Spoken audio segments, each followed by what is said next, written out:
Alors ton rôle, à mon avis, c'est déjà de composer une équipe.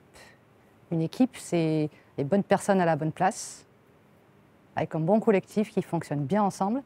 Après, il y a un deuxième point qui me paraît important et qui se rapproche de ce que nous, on peut avoir comme rôle en tant que directeur d'activité, c'est faire la passerelle entre un actionnaire et les moyens pour pouvoir réaliser son objectif ou sa vision.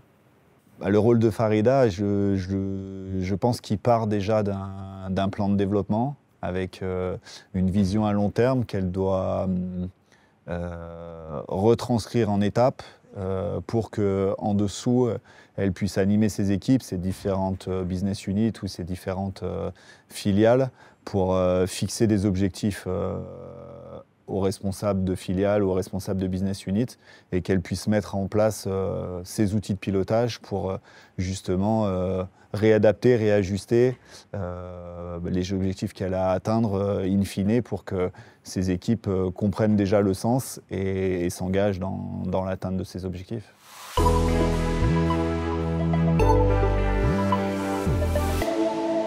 Qui a vraiment eu cette phase de pré-saison qui est intervenue après le bilan de la saison dernière, qui a été forcément difficile, mais qui était nécessaire pour qu'on puisse tirer les conclusions et justement se remettre en perspective plus positive.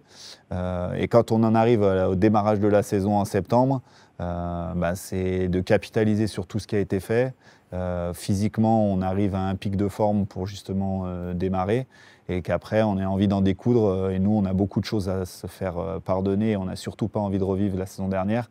Donc, il y a une émulation et une énergie qui est aujourd'hui, cette semaine, dans une première semaine de premier match, palpable. Le fait de repartir ensemble, c'est aussi ça, la pré-rentrée.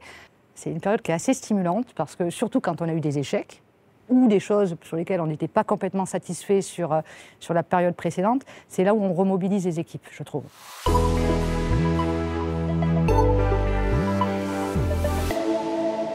C'est comment est-ce qu'on s'assure tous les mois, puisque généralement on a des résultats mensuels, hein, de s'assurer que le mois soit bon ou qu'il soit moins bon, que l'équipe elle garde toujours en tête cet objectif final qu'on s'est fixé, alors soit en pré-rentrée, soit en tout début d'année.